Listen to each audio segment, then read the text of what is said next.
Et salut les amis, c'est Akayo, et aujourd'hui on se retrouve pour la suite de Killer Clown. Donc, dans le dernier épisode, nous avions profité d'une belle journée en rendez-vous avec notre cher ami Canon.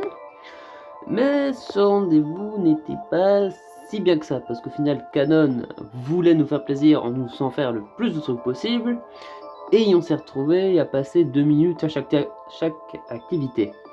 Ce qui, évidemment, dans le but d'un rendez-vous, n'était pas vraiment la meilleure des idées.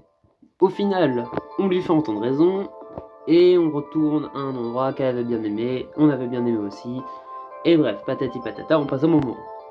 Le soir venu, elle prend son taxi pour rentrer chez elle, nous, on rentre à pied, et on tombe sur qui? Sur notre très cher meilleure amie, Yuka. Évidemment, on lui parle du fait qu'on était avec Canon, évidemment, elle a piqué sa petite crise de jalousie, on est allé au dojo s'entraîner, et c'est à la fin de notre entraînement qu'on reçoit un appel urgent. Un appel urgent de notre mère, qui avait l'air très paniquée en répondant. Et elle nous signale aussi qu'apparemment le clown se serait remis en action alors qu'il avait été arrêté. Et que notre père se trouve actuellement à l'hôpital. Alors, il est sûrement en train de faire son job de policier, il est juste à l'hôpital en train d'interroger ou d'assister les victimes.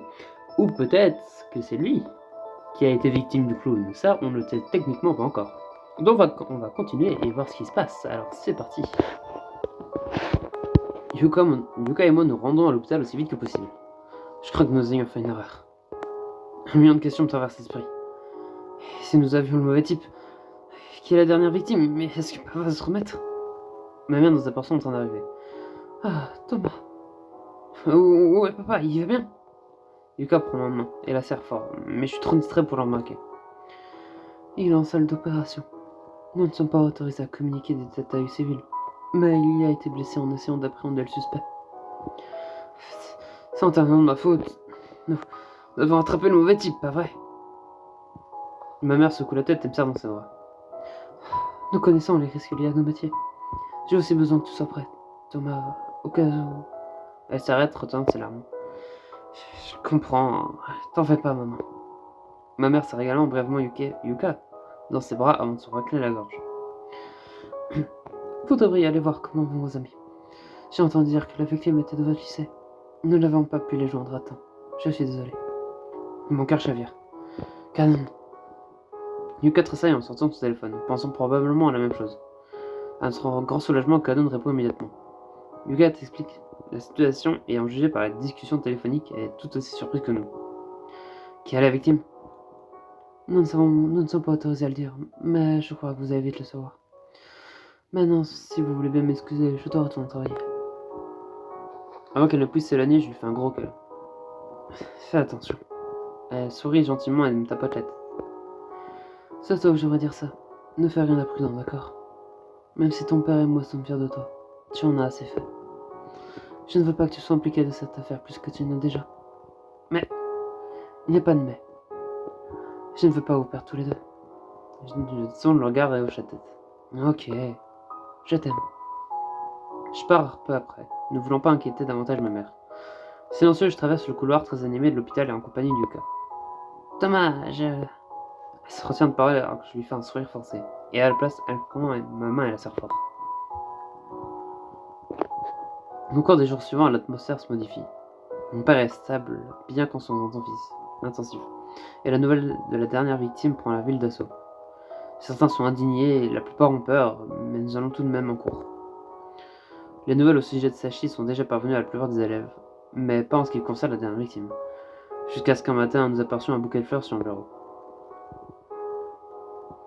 Ma respiration se bloque dans ma gorge. Ishi, c'est lui la dernière victime en date. Ishi, bruyant et turbulent. Est-ce qu'il souffrait depuis longtemps lui aussi? Kanon est introuvable, et Yuka, en tant que délégué de classe, est occupé de réconforter les autres. Je sais que Yuka a beaucoup de peine, elle aussi, mais elle fait bonne figure. Yuka, t'as un peu de temps? Ah, pas pour le moment. Le camarade de classe sanglote dans ses bras et je me sens vraiment idiot de lui avoir posé la question. Tu peux aller voir Kanon. Le cours est sur le point de commencer et elle a dit qu'elle sortait juste pour prendre l'air. Bien sûr. Je quitte la salle de classe, heureux d'avoir une excuse pour quitter cette atmosphère étouffante. Je me sens à la fois mal, en colère et triste. Nous pensions avoir attrapé le salopard. On dirait qu'il n'y a pas qu'un seul assassin. Je vais sur le toit en me doutant que Canon y est allée toute seule. En effet, je l'aperçois au loin fixant la cour d'un air sombre. Canon, le cours est sur le point de commencer. Nous devrions y aller. Canon est plus distante que jamais.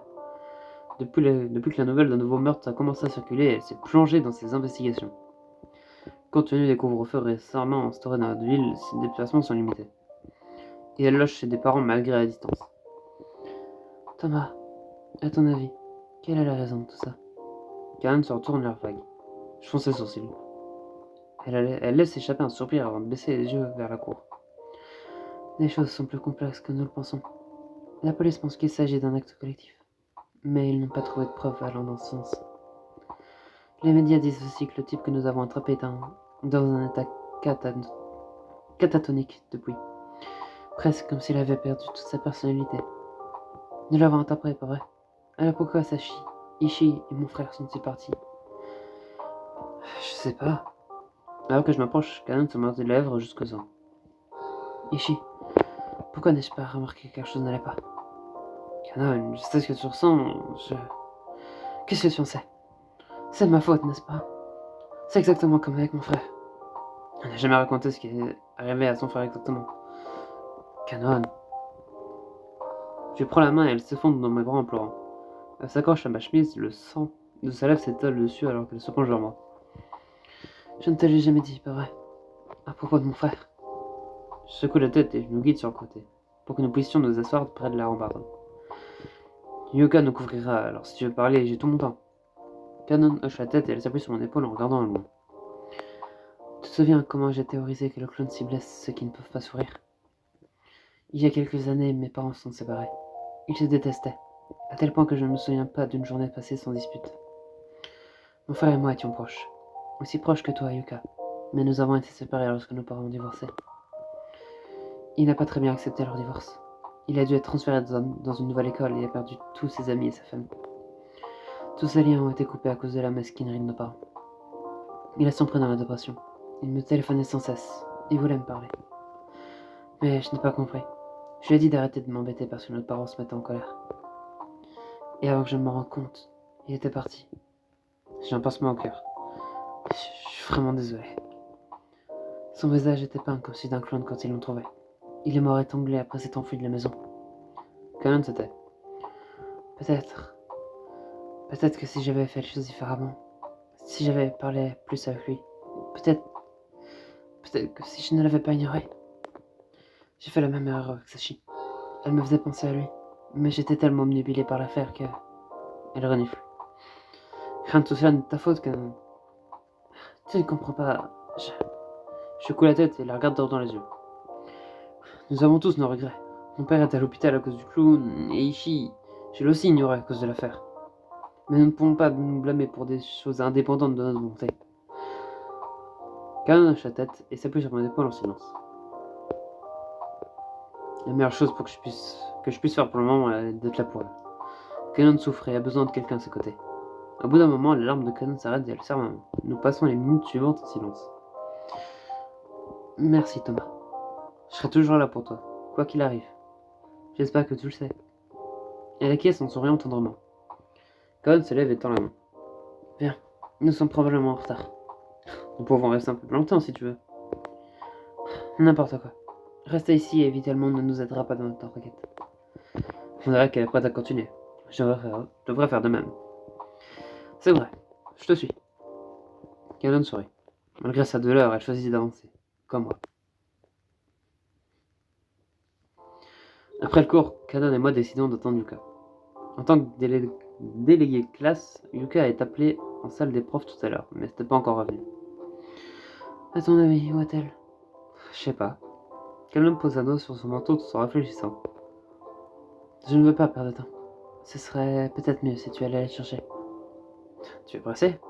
Canon s'agite et détourne le regard. Quelque chose me dit juste que... Je ne ferai que vous gêner, et puis...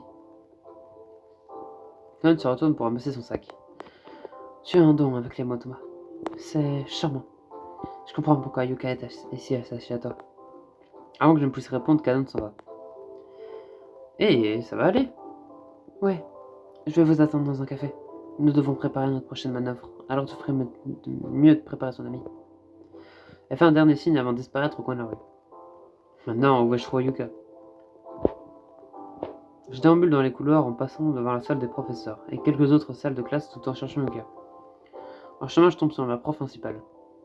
Ah, Thomas, tu cherches Yuka, je présume? Oui, comment le savez-vous? Je sais, intuition. Je peux pas te reprocher de t'inquiéter pour elle. Son visage se sombrait. En dehors de toi, Yuka était particulièrement proche d'Ishi. Sa mort a dû la toucher en plein fouet. Elle essaye d'être forte, mais... Je hoche la tête.